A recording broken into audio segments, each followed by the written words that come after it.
اور باقی گرمیوں کے دن تھے، تھوڑی سی گرمی زیادہ تھی، لیکن ان دنوں میں شاید کہتے ہیں نا جو دکھ درد اور غم اور مصیبت ہوتی ہے وہ انسان کو اللہ سے قریب کر دیتی ہے، تو میں نے شاید شعوری طور پہ نا تحریک کو بہت سارا وہاں سمجھا تھا.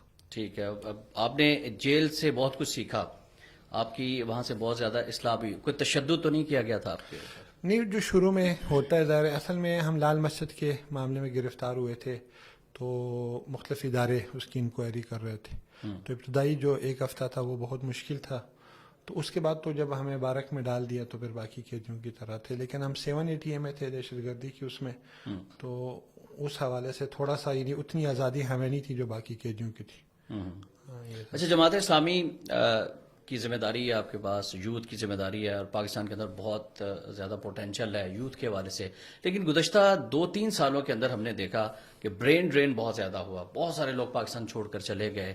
اس کی وجوہات آپ کیا دیکھتے ہیں؟ اور پھر ہم الیکشنز کے اوپر بات کریں گے. میرے خیال میں یہ پالیسیز کا تسلسل ہے. ہم ایک گورنمنٹ کو تو اس کے لیے اس کا ذمہ دار نہیں ٹھہرا سکتے.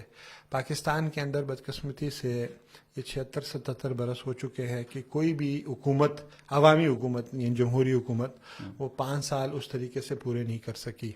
تو پالیسیز کے تسلسل کی وجہ سے یا لانگ ٹرم معاشی پالیسیز نہ ہونے کی وجہ سے پاکستان میں ہماری جو معیشت ہے اس کے دگرگوں حالات ہیں. میں یہ سمجھتا ہوں یہ اس قوم کے نوجوان کو مایوسی کی طرف لے کر گئی ہے. یہ بے روزگاری، یہ غربت، اور نوجوان پہ ساری امیدیں ہوتی ہیں. جب ایک نوجوان اپنے فیوچر کو سیکیور نہیں کرتا، دیکھتا، تو پھر وہ متلاشی ہوتا ہے اچھے روزگار کا. یہی وجہ ہے کہ پاکستان سے بڑے پیمانے پہ نوجوان باہر کی طرف جا رہے ہیں. اور میں سمجھتا ہوں کہ اس حوالے سے جماعت اسلامی ایک بہترین منصوبہ رکھتی ہے، اور جب ہم منشور تیار کر رہے تھے یوتھ کے حوالے سے انہیں، تو ہم نے بڑا اس پہ ڈیپلی مطلب. اچھا، یہاں پر قدر کلامی ہو رہی ہے، لیکن میں آپ کو ضرور انٹرپٹ کرنا چاہوں گا. اب بتائیے گا کہ کیا فرق ہے جماعت اسلامی کی یوتھ میں، پی ٹی آئی کی یوتھ میں، نون لیگ کی یوتھ میں؟ دیکھیں، جماعت اسلامی ایک نظریاتی جماعت ہے، اور جماعت اسلامی کی یوتھ بھی نظریاتی یوتھ ہے. پوری قوم کی طرح جیسے وہ ایک ہجوم ہے، باقی جماعتوں کے اندر بھی ہجوم ہے جن کے پاس کوئی سوچ، فکر یا منزل نہیں ہے. اور جس طرح باقی پارٹیوں کے اندر ان کا سب کچھ ان کا پارٹی لیڈر ہوتا ہے اور اقتدار تک پہنچنا اس کا مقصد ہوتا ہے، ایسے ہی وہاں کی یوتھ کا بھی ہوتا ہے. تو جماعت اسلامی یوتھ دراصل جماعت اسلامی کو اقتدار اس لیے دلوانا چاہتی ہے کہ اس قوم کو، اس ملک کو بہتری کی طرف لے کے جا سکے، پاکستان اقوام عالم میں دنیا کو لیڈ کر سکے، پاکستانی قوم کی معاشی حالت بہتر ہو، یہاں کی اخلاقی حالت بہتر ہو، یہاں کا رہن سہن بہتر ہو، ہمارا معاشرہ اور ہمارا خاندانی نظام بہتر ہو، ہمارا یہ جو پاکستانی کمیونٹی ہے وہ سکون کی زندگی بسر. اچھا، جے آئی یوتھ جو ہے وہ جماعت اسلامی کو اقتدار میں لانا چاہتی ہے. جے آئی یوتھ اس سلسلے میں کر کیا رہی ہے؟ کیا پلانز ہیں؟ کس طرح سے وہ اس معاشرے کے اندر، اور بالخصوص 2024 کے انتخابات 8 فروری کو جو ہونے جا رہے ہیں، اس سلسلے میں کیا لائے عمل لے کر چل رہی ہے؟ الحمدللہ اس وقت پاکستان کی کوئی 10,600 یونین کونسل ہے، جس میں 6,000 سے زیادہ میں جماعت اسلامی یوتھ کی تنظیم ہے.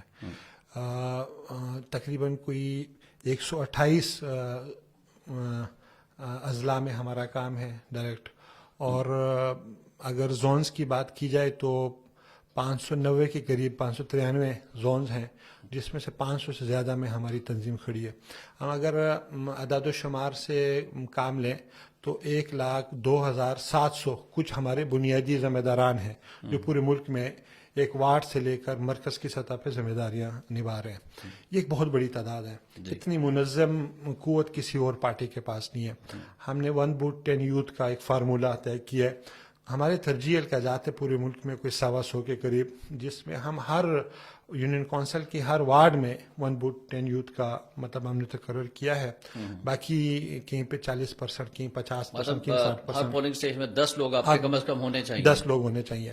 اچھا، اسی طریقے سے پھر جس طرح اسلامی جمعیت طلبہ اس ملک کو نظریاتی قیادت دے رہی ہے، تنظیمی قیادت تحریک کو دے رہی ہے، اس طرح جے آئی یوتھ نے انٹرا پارٹی الیکشن کے ذریعے سے اور بڑے پیمانے پہ ممبر سازی کر کے جو نیچرل لیڈرشپ ہے، جس کو میں فطری قیادت کہتا ہوں، وہ تحریک کو بڑے پیمانے پہ دی ہے. موثر فیملی جماعت میں شامل ہوئی ہے, اور میں سمجھتا ہوں کہ یہ جو آنے والا الیکشن ہے یہ جے یوتھ ایک ایسی تحریک کے لیے ایک ایسا ثمر مطلب آپ شامل ہوگی. اچھا رسول خان بابر صاحب, بالکل آپ کی بات درست ہے, لیکن جمعیت کی موجودگی میں, اسلامی جمعیت طلبہ جس کا آپ بھی حصہ رہے, ناظم رہے, اس کی موجودگی میں جے آئی یوتھ کی ضرورت کیوں پیش آئی جماعت کو؟ اچھا, میں نے پہلے ویسے اپنی گفتگو میں بات کر لی. اسلامی جمعیت طلبہ بیسیکلی میں سمجھتا ہوں نسلوں کی تیاری کا کام کر رہی ہے, اور لیڈرشپ کوالٹیز کو فکری حوالے سے اور تنظیمی حوالوں سے وہ پالش کرتی ہے ایک نوجوان کے اندر. اور جمعیت ہی کے تیار کردہ لوگ ہیں جو مختلف شعبوں میں اس ملک کے لیے کام کر رہے ہیں. بیسیکلی جب سید مودودی رحمۃ اللہ علیہ نے دیکھا تھا کہ پاکستان کا جو نظام تعلیم ہے, جو کالجز اور یونیورسٹی کا تھا, اس سے یعنی کہ ایسے لوگ نکل رہے تھے جو ویژنری نہیں تھے, جو چھوٹی سوچ رکھنے والے تھے, جو اپنی ذات کے خول میں بند تھے, اور مدارس سے ایسے لوگ نکل رہے تھے جو 21ویں صدی کے چیلنجز کے لیے 12ویں صدی کے لوگ تیار کر رہے تھے. تو اس وقت پھر اسلامی جمعیت طلبہ کو تیار کیا گیا تھا, جس کا بنیادی مقصد یہ تھا کہ اس ملک کو ہر شعبے میں ایسی فکری قیادت دی جائے جو نظریہ پاکستان سے محبت کرنے والے ہوں اور اسلامک اسٹیٹ کے قیام کے لیے کام کریں. جے آئی یوتھ اس کے تھوڑا سا اگر آپ دیکھ لیں تو یہ ایک فطری لیڈرشپ معاشرے سے تیار کر رہی ہے. وہ جو اپنے خاندان پہ اثر و رسوخ رکھنے والے ہیں, معاشرے میں گلی محلے میں اپنا اثر و رسوخ رکھنے والے ہیں, تاجروں پہ اپنا اثر و رسوخ رکھنے والے لوگ ہیں, معاشرے کے مختلف ڈپارٹمنٹس میں مختلف شعبوں میں اپنا اثر و رسوخ رکھنے والے لوگ ہیں. یہ لوگ نظریاتی طور پہ کوئی بھی شامل ہو سکتا ہے, کوئی بھی شامل ہو سکتا ہے, اور اسلامی جمعیت طلبہ کے اندر ایک خاص پروسیس ہے. وہاں کارکن, رفیق, امیدوار اور رکن بننا پڑتا ہے. یہاں ہر فرد, ایون کہ غیر مسلم بھی جے یوتھ میں ہمارے ساتھ ذمہ داران ہیں. ہمارا بنیادی جو مطلوب انسان ہے وہ ایک ووٹر ہے, جماعت کا سپورٹر ہے, جماعت کا کارکن ہے. ان کا جو مطلوب انسان ہے وہ ایک شعوری مسلمان ہے, ایک شعوری قیادت ہے. یہ وہ بنیادی فرق ہے. یہی وجہ ہے کہ ہم تیزی کے ساتھ معاشرے کے اندر ہماری پینیٹریشن ہوئی ہے, بڑی تعداد میں لوگ ہمارے یعنی آپ زیادہ ریجڈ نہیں ہے, زیادہ سخت نہیں ہے, اوپن مائنڈیڈ ہے, اور طبقے معاشرے کے اندر مختلف طبقات ہیں, چاہے کوئی سیکولر ہے, کوئی لبرل ہے, ان کو بھی آپ کہتے ہیں کہ ہمارے ساتھ شامل ہو سکتے ہیں. ہر طبقے سے ہمارے پاس اس وقت لوگ موجود ہیں, اور یہی وجہ ہے کہ اس وقت لوگ حیران ہیں کہ جماعت اسلامی, یہ جماعت اسلامی جس کا ہمیں بتایا گیا تھا کہ وہ تو بہت ریجٹ ہے اور انتہا پسند ہے, بنیاد پرست ہے, ہمیں تو بہت اچھا لگا یہ دیکھ. اور یہی وجہ کہ موثر لوگوں کو جماعت اسلامی یوتھ نے اپنے ساتھ شامل کیا, فلیکسیبلٹی کی وجہ سے. اچھا, اب انتخابات کی بات ہو جائے, اور جے آئی یوتھ کی کاوشیں جو ہے وہ جاری ہیں.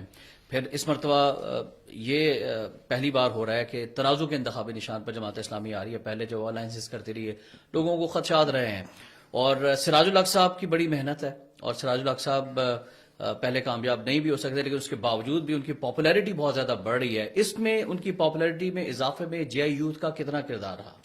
اچھا دیکھیں, ایک تو سراج صاحب کو اللہ تعالیٰ نے ایک ملٹی ڈائمینشنل سی مطلب پرسنالٹی دی ہوئی ہے. وہ ایک مربی بھی ہیں, وہ ایک بہترین منتظم بھی ہیں, وہ ان کے اندر انقلابی پن ہے جو آپ کہہ لیں کہ لارڈ مکالے کو دیکھیں, بھٹو کو دیکھیں, یہ اس طرح کے لوگوں کے اندر نا عوام کی حقوق کی بات کرنا, ان کی ایشوز پہ بات کرنا. وہ محنتی بہت ہیں, یعنی میں نے ان کو دیکھا 18 گھنٹے وہ کام کرتے ہیں. گاڑی میں ان کے ساتھ سفر کریں تو 2 منٹ کے لیے بھی خاموش نہیں بیٹھتے, فون پہ لگے رہتے ہیں. اور اللہ تعالیٰ سے ان کا تعلق, میں نے دیکھا ہے کہ گاڑی میں بیٹھ کے بھی تلاوت کر رہے ہوتے ہیں, کہیں سفر میں ہو تو رات کو مطلب اٹھتے ہیں. اور تو میں نے ان کی شخصیت میں یہ چیزیں دیکھی ہیں کہ وہ ہمہ پہلو ایک شخصیت رکھتے ہیں. ایک تو یہ بڑی وجہ ہے. دوسری بڑی وجہ میں سمجھتا ہوں کہ 2018 کا جو فیصلہ جماعت اسلامی نے کیا کہ اپنے نشان پہ ہم الیکشن لڑیں گے, یہ بہت بنیادی فیصلہ تھا. اس نے جماعت اسلامی کو ڈائریکشن دی. اس سے پہلے یہ ہوتا تھا کہ اتحادی سیاست کی یا سیٹ ایڈجسٹمنٹ کی ایک دروازے کھلے ہوتے تھے, اور مطلب بار بار اتحاد ہم کرتے تھے. یعنی 70 کے بعد ہم نے 2013 میں اپنے نشان پہ لڑا تھا، وہ بھی مجبوراً لڑا تھا کہ جب پی ٹی آئی کے ساتھ ہمارا مطلب اتحاد نہیں ہو سکا. اس دفعہ 2018 کے الیکشن کے بعد ہی جماعت اسلامی کی شورا بیٹھی، ہمارے اکابرین نے فیصلہ کیا 3 ماہ کی مسلسل محنت کے بعد کہ آج کے بعد ہم نے اتحاد کی سیاست میں نہیں جانا. اور لیاقت صاحب، ڈاکٹر فرید پراچا صاحب، میں اگر ان کا نام نہیں لوں گا تو یہ زیادتی ہوگی، اور ہمارے عمرہ صوبہ دن رات انہوں نے محنت کی، ہر ڈویژن اور ہر ضلع میں گئے، ایک ایک حلقے پہ امیدوار کھڑے کیے. آپ حیران رہیں گے کہ 266 حلقوں میں سے این اے کے قومی اسمبلی کے 243 پہ جماعت اسلامی نے امیدوار کھڑے کی. اس دفعہ 91% ہے.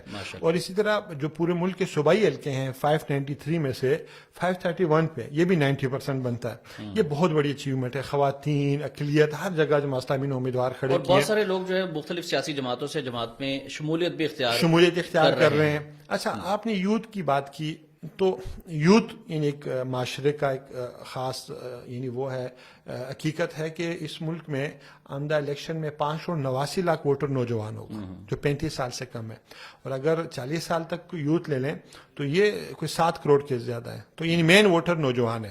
تو معاشرے کا بھی بڑا حصہ نوجوان ہے، اس لیے نوجوانوں کا کردار بہت اہم بن جاتا ہے. یہ جو ابھی سروے گیلپ نے کیا جس میں سے راج صاحب کی شخصیت کو تیسری اور چوتھی نمبر پہ لے کر آئے، اس میں نوجوانوں کا بڑا کردار ہے. ان کی شخصیت، اسی طریقے سے جماعت اسلامی کا ہر حلقے پہ امیدوار کھڑا کرنا. خواتین میں ایک بہت اہم کام ہوا ہے، ہماری خواتین کے نظم نے بہت اچھا کام کیا ہے. نوجوانوں نے یعنی بہترین انداز میں نیچے لوگوں تک پہنچی ہے. پھر الخدمت نے، میں سمجھتا ہوں الخدمت کا کردار اتنا زبردست ہے کہ یہ سیلاب اور یہ کرونا یعنی 2018 کے بعد جو بڑے واقعات ہوئے ہیں اس میں سوشل میڈیا کی وجہ سے، حالانکہ جماعت اسلامی پہلے بھی کرتی تھی، الخدمت پہلے بھی کرتی تھی، یہ معاشرے کو دکھا ہے، اس سے بڑا ہمارے لیے راستہ ہموار ہوا ہے. اور آخری چیز جو سوشل میڈیا ہے، میں سمجھتا ہوں اس نے معاشرے کو چینج کیا ہے. اس نے، اس ٹو وے کمیونیکیشن نے اس معاشرے کو ریزننگ دی ہے، لاجک دی ہے. پاکستان کا نوجوان پہلی دفعہ سوچ کے کچھ کر رہا ہے. سوشل میڈیا کے حوالے سے جماعت اسلامی کافی عرصے سے کام بھی کر رہی ہے. حافظ احمد رحمان صاحب نے بڑا کام کیا.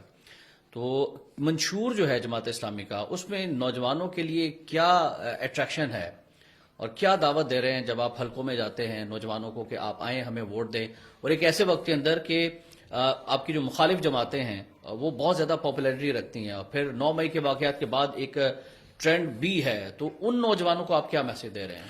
اچھا دیکھیے، جماعت اسلامی کو ایک ایج حاصل ہے کہ ہم کبھی حکومت میں نہیں رہے.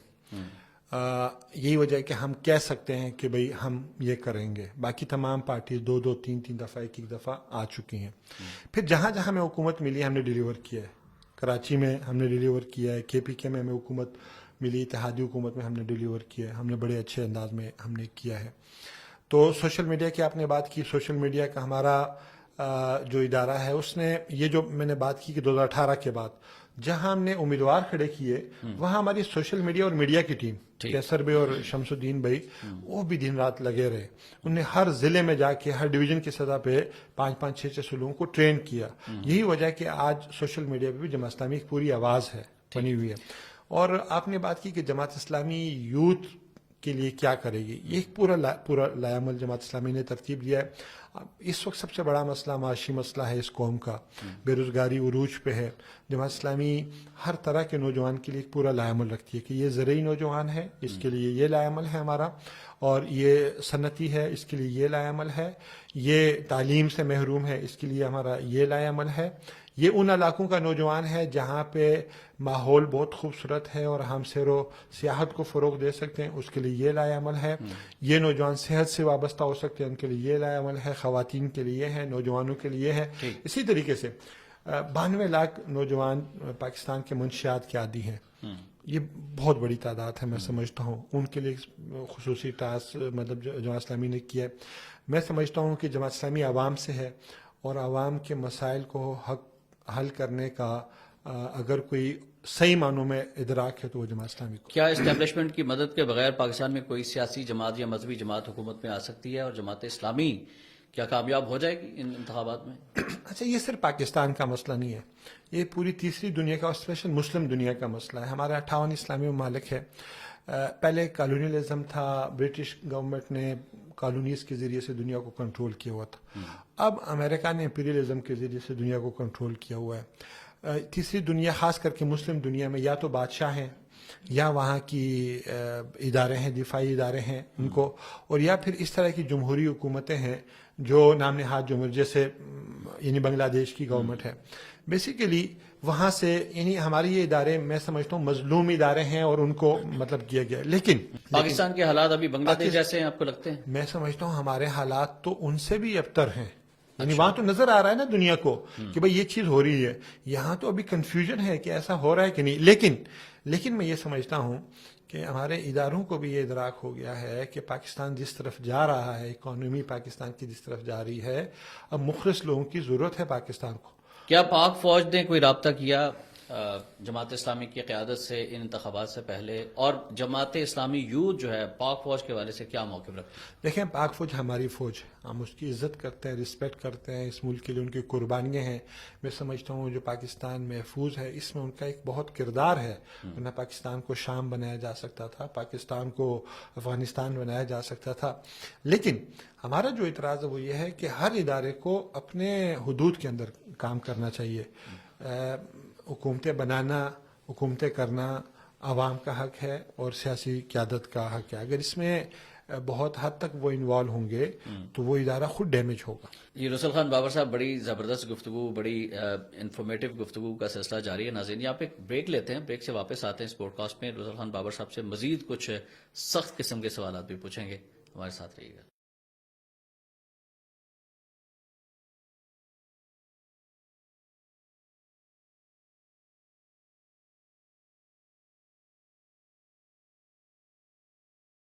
یوتھ اسٹوڈیو پوڈ کاسٹ میں ایک بار پھر آپ کو خوش آمدید کہتے ہیں. ناظرین، رسول خان بابر صاحب جماعت اسلامی پاکستان یوتھ کے صدر اس وقت اس پوڈ کاسٹ میں ہمارے ساتھ ہیں، اور بڑی زبردست گفتگو چل رہی ہے پاکستان کی سیاست کے حوالے سے، نوجوانوں کے مسائل کے حوالے سے، پاک فوج کے ساتھ تعلقات کے حوالے سے. انہوں نے کہا کہ جماعت اسلامی یوتھ کی پالیسی یہ ہے کہ ہم پاک فوج کو سلام پیش کرتے ہیں، اور وہ جو کام کر رہی ہے وہ بڑا زبردست ہے، لیکن اپنے اپنے جو ایک دائرہ کار ہوتا ہے اس کے اندر رہ کر کام کرنا چاہیے.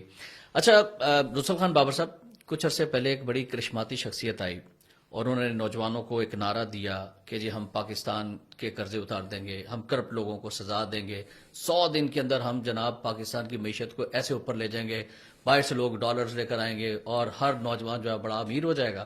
لیکن بڑے مایوس ہوئے نوجوان کہ 100 دن کے بعد یہ بالکل ان کے جو دعوے ہیں وہ غلط ثابت ہونا شروع ہو گئے. کیا جماعت اسلامی کے پاس کوئی جادو کی چھڑی ہے کہ وہ جو منشور کا اعلان کر رہی ہے کہ اس میں اور اس کرشماتی شخصیت کے نعروں میں کوئی فرق ہے؟ عمل کے حوالے سے کیا پلاننگ ہے آپ کی، اور آپ نوجوانوں کو کیا اسی طرح سے انوائٹ کر رہے ہیں کہ ہمارے ساتھ آئیں، یا کوئی پریکٹیکل آپ کے پاس ٹیم بھی موجود ہے ان مسائل کو حل کرنے کے لیے؟ اچھا دیکھیں، پہلے تو پی ٹی آئی اور عمران خان صاحب کو ذرا ان کو سمجھنا ضروری ہے. تیسری دنیا کو جو کیپٹل کلاس جس طریقے سے ارینج اور ری ارینج کر رہی ہے، اس میں ریولوشن کو جب بھی وہاں پیدا ہونے کے چانسز ہوتے ہیں تو اس کو کل کیا جاتا ہے مصنوعی ریولوشن کے ذریعے، مصنوعی چینج کے ذریعے سے. وہاں ایک مصنوعی قیادت کو ڈیولپ کیا جاتا ہے.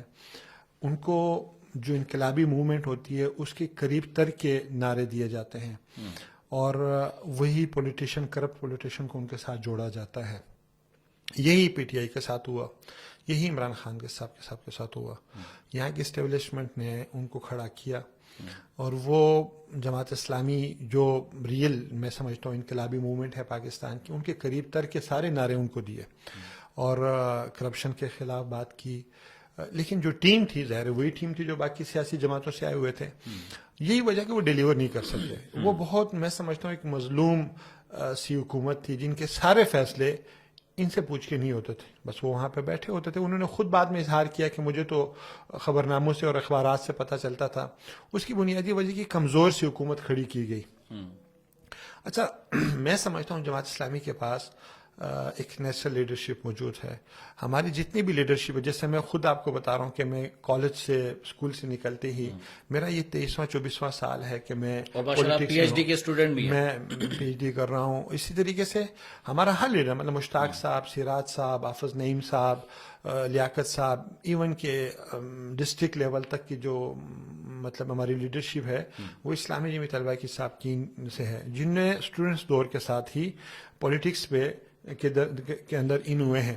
تو ہمارے پاس ہر فیلڈ پہ ایک تیار ٹیم ہے اور ہم ڈیلیور کر سکتے ہیں. اچھا، اس میں ایک چیز اگر آپ کی اجازت میں ایڈ کرنا چاہوں گا کہ جو بینگ اے جرنلسٹ میں نے بھی آبزرو کیا ہے، پورے پاکستان کی سیاسی جماعتوں پر الزامات لگتے رہے ہیں، لیکن جماعت اسلامی کی جو لیڈرشپ ہے آج تک اس پر کوئی انگلی نہیں اٹھا سکا کرپشن کے حوالے سے. اور سپریم کورٹ آف پاکستان نے بھی سراج الحق صاحب کو کہا کہ یہ 6263 پر پورا اترنے والی پاکستان کی واحد شخصیت، تو یہ بڑا اعزاز کی بات ہے، اس کا کریڈٹ دینا چاہیے. اچھا، اب جو مسائل ہیں پاکستان کے، ان کے حوالے سے جماعت اسلامی کی کیا پالیسیز ہیں؟ اور بالکل آپ جیسے کہہ رہے ہیں کہ ہر ماہرین کی ٹیم ہمارے پاس موجود ہے، تو آپ کتنے دنوں میں یا کتنے سالوں میں پاکستان کے مسائل اگر حکومت مل جاتی ہے تو حل کر سکیں گے انشاءاللہ؟ دیکھیں، ہم کوئی اس حوالے سے کوئی مہینے یا سال تو، لیکن جو 5 سال کا ہمارا ٹینیور ہوگا اس میں انشاءاللہ ہمارا یہ ہوگا کہ پاکستان کے قرضے ریورس ہو جائیں گے، پاکستان کا جو فسکل ڈیفیسٹ ہے اس کو ہم کم کریں گے انشاءاللہ، جو تجارتی خسارہ ہے اس کو ہم ختم کریں گے انشاءاللہ. اور پاکستان کو دیکھیں، اس وقت پاکستان کو اللہ تعالیٰ نے بہت یعنی وسائل دیے ہوئے ہیں. ہمارے پاس 4 موسم ہیں، 5 دریا ہیں، دنیا کا دوسرا بڑا ڈیم ہے ہمارے پاس. ہم چاول اور گندم میں 7واں بڑا ملک ہیں. اسی طریقے سے نوجوان بڑی تعداد میں ہمارے پاس موجود ہیں. ایک ایسا 4 موسم اللہ تعالیٰ نے پاکستان کو دیے ہوئے ہیں. اسی طریقے سے کاپر اور نمک اور اس طرح سونے کی ہمارے پاس کانیں موجود ہیں بڑے پیمانے پہ. گیس اور آئل کے ذخائر یہاں پہ اللہ تعالیٰ نے دیے ہوئے ہیں.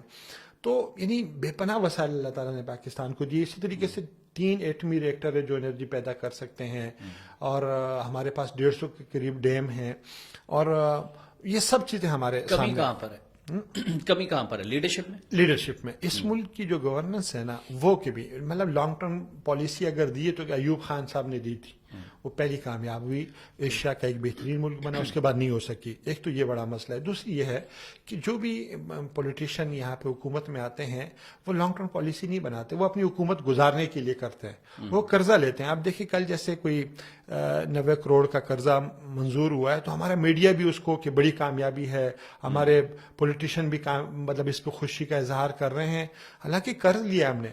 تو ہماری حکومتیں یہاں پہ تجارتی ذرائع، صنعتی ذرائع اور ایگریکلچر میں ترقی کر کے اپنے پاؤں پہ کھڑا ہونے کے بجائے وہ قرضے پہ چلتے ہیں. تو میرے خیال میں جماعت اسلامی کو اس چیز کا ادراک ہے کہ ہم نے اپنی برآمدات و درآمدات میں جو ایک فرق ہے اس کو ختم کرنا ہے، اپنے وسائل خود پیدا کرنے ہیں. اپنی جو یوتھ ہے اس کو اپنے اوپر ایک بوجھ بننے کے بجائے آبادی کو اس کو ایک اپرچونٹی. اچھا، نواز شریف صاحب بہت عرصہ باہر رہے اور اب 4تھی بار ان کی خواہش ہے کہ وہ وزیر اعظم پاکستان بنے، اور اس کے لیے پورا ایک ہمیں ایک لگتا ہے کہ پورا ماحول بھی کریٹ کیا جا رہا ہے. تو مسلم لیگ نون کے حوالے سے آپ کیا موقف رکھتے ہیں؟ آپ ان کے اتحادی بھی ماضی میں رہے ہیں. قاضی حسین احمد صاحب نے اسلامک فرنٹ بنایا تھا، اس میں بھی بہت زبردست کیمپین چلی، اس کے بعد پھر اتحادی سیاست میں آئے، پھر پی ٹی آئی کے ساتھ خیبر پختونخوا میں رہے. اگر اس مرتبہ جماعت اسلامی نشست سے جتنے میں کامیاب ہو جاتی ہے تو کیا آپ چاہیں گے کہ نواز شریف صاحب کی اتحادی حکومت کا حصہ بنے؟ دیکھیں، میرے خیال میں ہم سے غلطیاں ہوئی ہیں، ہم ایکسیپٹ کرتے ہیں اس کو. ہم جب اتحاد میں گئے، اگرچہ کچھ فیصلے ہم نے اچھے کیے، کچھ قوم کو ڈیلیور بھی کیا، لیکن اوورآل اس ملک کے لیے انہی مصیبتیں بنی. یہی وجہ کہ ہم زیادہ دیر اس اتحاد کا حصہ نہیں بن سکے، کیونکہ ہمیں پتہ چل گیا کہ اس سے فائدے کے بجائے نقصان ہوا ہے. آئی جی آئی میں بھی جب ہم رہے تو جب اپوزیشن میں تھی تو ساتھ رہے، جیسی حکومت رہی تو ہم 16 مہینوں بعد ہم باہر نکل آئے. ہم نے کہا ہم آپ کے ساتھ ان شرائط پہ نہیں چل سکتے. تو وہ پیپل پارٹی ہو، مسلم لیگ ہو یا پی ٹی آئی ہو، یہ سارے جی ایچ کیو کے گیٹ نمبر 4 سے نکلنے والے ہیں. بھٹو صاحب ایوب خان کو ڈیڈی کہا کرتے تھے، نواز شریف کی تیاری جنرل ضیاء نے کی تھی، عمران خان کو پالش جنرل پاشا نے کیا تھا. تو یہ بات آپ کی ٹھیک ہے کہ ایک سیاسی گورنمنٹ کا حصہ مجبوراً بننا پڑتا ہے. ظاہر ہے جن حلقوں سے ہم نے ووٹ لیا ہوتا ہے تو وہاں پہ ہمیں ڈیلیور کرنا ہوتا ہے, وہاں پہ کام کروانے ہوتے ہیں. پھر دوسری چیز یہ کہ جب ہم کسی حکومت کا حصہ بنتے ہیں تو بہت سارے غیر قانونی کاموں سے ان کو روکتے ہیں. جیسے سراج صاحب کے پی کے کی گورنمنٹ میں جب وزیر خزانہ اور سینئر منسٹر تھے تو ہم نے کرپشن نہیں ہونے دی, اور اسی کو عمران خان بات آخر تک جو ہے نا کیش کرواتے رہے کہ دیکھیں کرپشن نہیں ہوئی. اس کی بنیادی وجہ ان کی حکومت نہیں ہوا, ان کی بعد کی حکومت میں تو بے تہا کرپشن ہوئی, ان پہ الزامات لگے. وہ جماعت اسلامی کا منسٹر تھا جس نے کے پی کے کو مطلب سود فری بجٹ بھی دیا, قرضے سے نجات بھی دی, اور آئی ایم ایف اور ورلڈ بینک کی ٹیموں نے تعریفیں کی اور ڈائریکٹ وہاں سے ان کو اماؤنٹ جاری کی کہ یہ آپ کی پاکستان کی تاریخ کا موسٹ کیپیبل اور موسٹ آپ کہہ لیں کہ سکسیسفل ہسٹری ہے یا سٹوری ہے سراج صاحب کی. ٹھیک. اچھا رسول خان صاحب, جمعیت میں ایک نعرہ لگتا تھا کہ استعماری قوتوں کا جو ایجنٹ ہیں, ٹی وی ڈش اینٹینا, وی سی آر اور یہ سارے کے سارے, پھر چینج ہوا, پھر سوشل میڈیا کی طرف آ گیا, پھر امریکہ کا جو یار ہے غدار ہے, اس کے نعرے بھی لگتے رہے. جماعت اسلامی اقتدار حاصل کر لیتی ہے تو اس کے بعد امریکہ کے ساتھ, بھارت کے ساتھ کیا وہ تعلقات بڑھانا چاہے گی, اچھے تعلقات رکھنے چاہے گی, یا پھر ان کے خلاف جو ہے وہ ایک بڑی زبردست کیمپین چلائے گی اور ان کو ریزسٹ کرے گی؟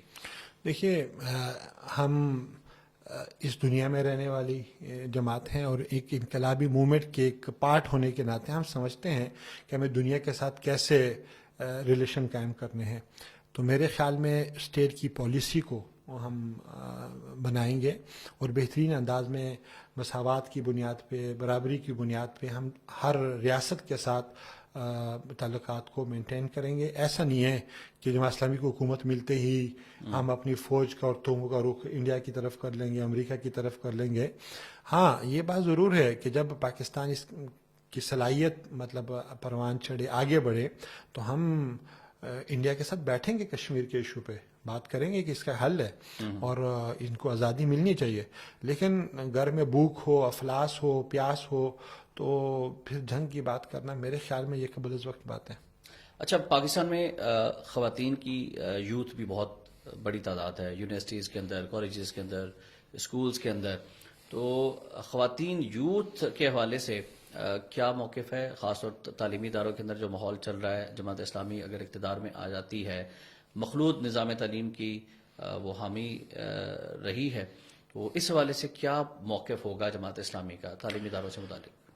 اچھا, ایک تو یوتھ میں جس طرح اسلامی جمعیت طلبہ ہے, اس طرح اسلامی جمعیت طالبات بھی ہے جو تعلیمی اداروں میں کام کرتی ہے, وہ بہت اچھا کام کرتی ہے, نظریاتی لوگ تیار کرتی ہے. اور جے یوتھ جس طرح مردانہ نظم نے قائم کیا, اس طرح جے یوتھ خواتین نظم نے بھی قائم کیا. اور معاشرے کی عام جو نوجوان لڑکیاں ہیں اس میں بہت اچھا کام, انہوں نے ایکٹیویٹیز ڈیزائن کی ہیں, ان کو اپنے قریب کیا, ووٹر کی حد تک انہوں نے پلان کیا اور بہت اچھا کام کر رہے ہیں. جماعت اسلامی کی خواتین کے حوالے سے جو تعلیمی اداروں کے حوالے سے پالیسی ہے وہ بہت کلیئر ہم نے اپنے منشور میں بھی لکھی ہے. ہم یہ سمجھتے ہیں کہ ایک انٹیگرل پارٹ ہے پاکستان کی خواتین, پاکستانی معاشرے کا, بلکہ دنیا کا. ان کے بغیر سوسائٹی نہیں چل سکتی. البتہ یہ ضرور ہے کہ ان کو ان کی علیحدہ شناخت ملنی چاہیے, ان کے لیے تعلیمی ادارے علیحدہ ہونے چاہیے, یا ایٹ لیسٹ ان کے لیے کلاسز علیحدہ ہونے چاہیے. اور اسی طرح دیکھیں ہم ابھی جو نظام تعلیم چل رہا ہے اس سے آپ مطمئن نہیں ہیں, یعنی اس پہلو پہ میں بات کرتا ہوں. دیکھیں ہم گھر میں ایک مہمان خانہ بناتے ہیں, ہر گھر میں بناتے ہیں. مہمان خانہ کیوں بناتے ہیں؟ اس لیے کہ ہماری خواتین پردے میں ہوتی ہیں اور مہمان جا کے مہمان خانے میں بیٹھتے ہیں. ہم اپنی خواتین کو وہاں نہیں لانا چاہتے, لیکن ہمارا نظام تعلیم مجبور کرتا ہے بہت سارے بھائیوں کو, بہت سارے والدین کو کو ایجوکیشن میں پڑھائیں. اسی طریقے سے ہم یہ سمجھتے ہیں کہ جاب اپرچونیٹیز میں بھی خواتین کے لیے ایسے آرگنائزیشن موجود ہونی چاہیے جہاں وہ کھل کے جاب کر سکیں, آزادی کے ساتھ گھوم سکیں. تو اگر آپ یہ کہیں گے کہ نہیں خواتین کو فرق نہیں پڑتا, وہ آ جاتی ہیں, میں سمجھتا ہوں یہ غیر فطری چیز ہے. آپ اگر سروے کروائیں گے خواتین کے اندر تو ایک اکثریت یہی کہے گی کہ ہمارے لیے علیحدہ انسٹیٹیوشن ہونے چاہیے, علیحدہ آرگنائزیشن ہونی چاہیے. اچھا, طیب اردگان صاحب کی اگر ہم کیس اسٹڈی کے طور پہ رکھیں, ان کی جماعت کو کس طرح سے وہ استنبول سے شروع ہوئے, میئر بنے, پھر انہوں نے تمام طبقات کو اپنے ساتھ اٹیچ کیا اور انہوں نے کوئی ریجڈنس نہیں دکھائی, سب کو ساتھ ملاتے گئے, چاہے وہ سیکولر تھے, لبرل تھے, اور پھر وہ ہم نے دیکھا کہ وہ آج مسلسل چوتھی بار غالباً صدر ترکی ہیں، تو ان کے جو ایک سٹائل ہے کہ اس کو جماعت اسلامی فالو کر رہی ہے، اربگان صاحب نے جس طرح سے ایک میسج دیا سب کو ساتھ لے کر چلے، یا پھر آپ کا جو ہے وہ تعلیمی اداروں کے حوالے سے بھی الگ وہی ریجڈ موقف ہے کہ نہیں یہاں پر لڑکیوں کو الگ پڑھنا چاہیے، لڑکوں کو الگ پڑھنا چاہیے، لیکن پاکستان کے اندر بہت سارے تعلیمی ادارے جو ہے نا اس کی صورتحال آپ کے سامنے ہے. اچھا تو دیکھیں، اگر بین الاقوامی سطح پر آپ دیکھیں تو آپ سمجھتے ہیں کہ ان کا ماڈل ٹھیک ہے یا ہمیں بھی وہی اڈاپٹ کرنا چاہیے یا نہیں؟ اچھا دیکھیں، ترکی کی مثال کچھ اور ہے. ترکی ایک سیکولر اسٹیٹ رہی ہے بڑے عرصے تک، یعنی 1919 سے لے کر 2004-05 تک جب وہ بنے ہیں. وہاں تو اذان دینے پہ پابندی تھی، عربی میں بات نہیں کر سکتے تھے، عربی میں اذان نہیں دے سکتے تھے، یہ کیفیت تھی. پاکستان کے حالات اس سے مختلف ہے. اچھا جب میں نے یہ بات کی کہ تعلیمی ادارے، اس کا یہ نہیں کہ ہم فوراً حکومت میں آتے ہوئے کر دیں گے. ظاہر ہے انفراسٹرکچر بنائیں گے، پاکستان کے ماحول کو بنائیں گے. جیسے ہم کہتے ہیں کہ ہم نظام تعلیم اپنی زبان میں کریں گے، تو اس کا یہ مطلب تھوڑی ہے کہ ہم جاتی فوراً اعلان کر دیں گے. اس کے لیے پورا انفراسٹرکچر بنے گا، ریسرچر بیٹھیں گے، بات ہوگی، اس کی پلاننگ ہوگی، منصوبہ ہوگا. تو ہو سکتا ہے 5 سال لگ جائیں اس سارے کام کے اندر، لیکن یہ ہمارا الٹیمیٹ گول ہے کہ یہ ہم نے کرنا ہے. اردگان صاحب نے اچھا ڈیلیور کیا، مطلب ترکی کے اندر ایک جس ترکی کو یورپ کا مرد بیمار کہتے تھے، اس کو اٹھا کے وہاں سے 10 بہترین معیشتوں میں لے آئے دنیا کی. یہی میں کہتا ہوں کہ یہ اسلامک موومنٹ کا وہ آدمی تھا. وہ ایک ویژن رکھتا تھا، وہ ایک مسلم اسٹیٹ کو دنیا میں ایک باوقار مقام دینا چاہتا تھا. صرف ترکی کے نہیں، آپ ابھی ملیشیا میں دیکھیں، وہاں اسلامک موومنٹ کی گورنمنٹ ہے. آپ سوڈان کے اندر ہماری حکومت رہی ہے، ہم نے کہاں ریجیڈنس دکھائی ہے؟ ہم نے تو کہیں بھی نہیں دکھائی. ہم تو میرے خیال میں سب سے زیادہ ہمارے ساتھ لوگ ایزی فیل کرتے ہیں بات کرتے ہوئے بھی اور معاملات کرتے ہوئے. مطلب آپ کا مطلب یہ ہے کہ جے آئی یوتھ جو ہے اس کا میسج سب کے لیے ہے اور سب کو دعوت ہے. کیا میسج دینا چاہیں گے دیگر سیاسی جماعتوں کی یوتھ کو بھی کہ آئندہ عام انتخابات سے پہلے وہ جماعت اسلامی کو ہی ووٹ دیں اور جماعت اسلامی کا حصہ بنے، جماعت اسلامی یوتھ کا حصہ بنے، اور ان کے مسائل کیا ہیں آپ کی نظر میں اور ان کو آپ کس طرح سے ایڈریس کر رہے ہیں؟ دیکھیں، پاکستانی نوجوان سے میں بہت پر امید ہوں. سوشل میڈیا یا آئی ٹی ریولیوشن کے بعد اس معاشرے نے اس ریزننگ کو اپنایا ہے. وہ سوال کرتی ہے اور ہر چیز پہ جواب چاہتی ہے. یہ ٹھیک ہے کہ کچھ لوگوں کے اپنے مفادات ہوتے ہیں یا کہ ان کی ذمہ داریاں ہوتی ہیں پارٹیز کے اندر، وہ اپنے پولیٹیکل پارٹیز کو ڈیفینڈ کر رہے ہوتے ہیں، یا کچھ مخصوص حالات ہوتے ہیں جیسے سندھ کے اندر پیپل پارٹی کا کوئی لوگ بڑھ چڑھ کے مقابلہ نہیں کر سکتے، یا بلوچستان میں سرداروں کا نہیں کر سکتے. کے پی کی اور پنجاب کے اندر میرے خیال میں حالات بہت سازگار ہیں ہمارے لیے. یہاں اگر یہ نہ ہوا تو اگلا نہیں تو اس سے اگلا، یہ انشاءاللہ پاکستان میں اسلامک موومنٹ برسر اقتدار آئے گی. اس دفعہ بھی جو میں سمجھتا ہوں کہ الیکشن میں ہم اپنے ووٹ بینک کو بہت آگے بڑھائیں گے. کچھ مخصوص مؤثر نشستیں ہیں وہاں ہم جیتیں گے انشاءاللہ. کیا پلاننگ کی ہے آپ نے یوتھ کے حوالے سے الیکشنز کو دیکھتے ہوئے؟ جیسے میں نے پہلے کہا کہ ہم نے ہر پولنگ بوتھ کو 10 نوجوانوں کو کیا ہے. اس کے علاوہ ہمارے امیدوار کی پوری کمپین یوتھ کر رہی ہے. الیکشن آفس کو یوتھ نے سنبھالا ہوا ہے. وہاں کے کارنر میٹنگ ہم ارینج کر رہے ہیں. نعروں کی کمیٹیاں علیحدہ ہیں، ایڈورٹیزمنٹ کی کمیٹیاں علیحدہ ہیں. امیدوار کو کندھوں پہ اٹھانے والا کام ہم کر رہے ہیں. اس کے علاوہ ہم نے گلی محلوں میں نکل کر ہمارے لوگوں کو پیغام دے رہے ہیں. سوشل میڈیا کو ہم نے اس وقت کنٹرول کیا ہوا. یوتھ اس محاذ پہ لڑ رہی ہے. تعلیمی اداروں کے باہر ہمارے کام، ہماری اسلامی جمعیت طلبہ تعلیمی اداروں کے اندر کام کر رہی ہے. جتنی منظم یوتھ کی ٹیم جماعت اسلامی کے پاس ہے کسی اور جماعت کے پاس نہیں ہے. کیا رسول بھائی کوئی دھاندلی کے آپ کو خدشات یا چانسز لگ رہے ہیں انتخابات کے حوالے سے، یا فیئر الیکشنز ہونے جا رہے ہیں، یا پھر اس میں بھی کوئی جھرلو پن شامل ہو سکتا ہے، اور اس کو روکنے کے لیے جے آئی یوتھ کیا کرے؟ میرے خیال میں اگر ریاست نے ایسا کیا تو یہ اس قوم کی بدقسمتی ہوگی اور اس دفعہ ریزسٹنس ملے گی ان کو. اور میں پھر کہتا ہوں کہ اس وقت ریاست اور ان کے اداروں کو ایک بڑے کا رول ادا کرنا چاہیے.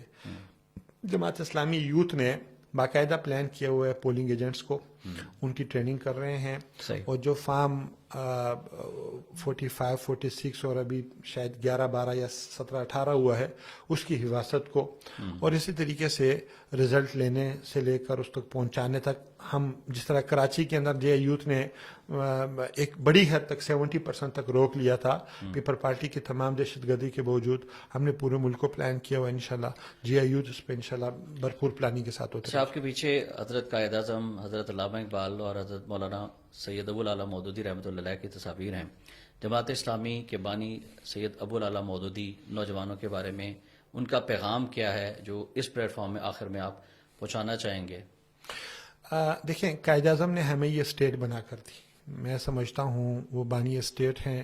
علامہ اقبال نے وہ نظریہ دیا تھا جس کی بنیاد پہ وہ اسٹیٹ دی تھی اور سید مودودی نے وہ نظام زندگی اس کے لیے چوز کیا تھا کہ جو اس اسٹیٹ میں ہونا چاہیے جس کی بنیاد پہ پاکستان کی اسٹیٹ اقوام عالم میں ایک عزت کے مقام پہ جا سکتی ہے. سید مودودی کا قائد اعظم کا اور علامہ اقبال کا الفاظ مختلف ہو سکتے ہیں لیکن مدعا ایک ہے کہ امت کا نوجوان ایک مقصد زندگی رکھتا ہے اور پاکستان ایک نظریاتی اسٹیٹ اسی لیے تھی کہ اس نے دنیا کے اوپر اپنا ایک مقام بنانا تھا اپنے نظام زندگی کی بنیاد پہ جو اسلام ہے اور اس نظام کی کامیابی ہمارے اوپر فرض ہے بحیثیت امتی بحیثیت مسلمان کہ ہم دنیا کو یہ بتائیں کہ اللہ تعالیٰ نے پوری کائنات کو پیدا کیا ہوا ہے اور پوری کائنات کے لیے جو اللہ کی سلیکشن ہے بحیثیت نظام وہ اسلام ہے اور اس اسلام کو پاکستان کا نظام بننا چاہیے. پاکستان کے معاشی پاکستان کے معاشرتی اور تمام مسائل کا حل اسی میں موجود ہے اور یہی پاکستان کے نوجوانوں کو پیغام ہے. یعنی عقابی روح جب بیدار ہوتی ہے مسلمانوں میں تو نظر آتی ہے ان کو اپنی منزل آسمانوں میں. رسول بابر صاحب بہت شکریہ. انشاءاللہ وقتاً اس پوڈ کاسٹ میں یوتھ کی آواز ہم عوام تک پہنچاتے رہیں گے. Thank you very much for being with us. ناظرین گفتگو آپ نے ملاحظہ فرمائی. بہت سارے سوالات یقیناً جو ہم پوچھ سکتے تھے پوچھے, کچھ آپ کے ذہن میں ہوں گے تو آپ ہمیں کمنٹس بھی کر سکتے ہیں. اور آخر میں ہم یہ کہنا چاہیں گے کہ یہ غازی یہ تیرے پراسرار بندے, یہ غازی یہ تیرے پراسرار بندے جنہیں تو نے بخشا ہے ذوق خدائی, دو نیم ان کی ٹھوکر سے صحرا و دریا, سمٹ کر پہاڑ ان کی ہیبت سے رائی, دو عالم سے کرتی ہے بیگانہ دل کو, عجب چیز ہے لذت آشنائی, اور شہادت ہے مطلوب و مقصود مومن, نہ مال غنیمت نہ کشور کشائی. اور یہ شہادت جو ہے وہ آپ نے اپنے ووٹ کے ذریعے سے دینی ہے کیونکہ یہ بھی ایک شہادت ہے, گواہی ہے کہ ہم نے اچھے لوگوں کو منتخب کرنا ہے, دیندار ایماندار لوگوں کو منتخب کرنا ہے. یہی پیغام ہے جے آئی یوتھ پاکستان کا آپ سب کے لیے. احتشام الرحمان اور رسول خان بابر صاحب کو اجازت دیجیے گا.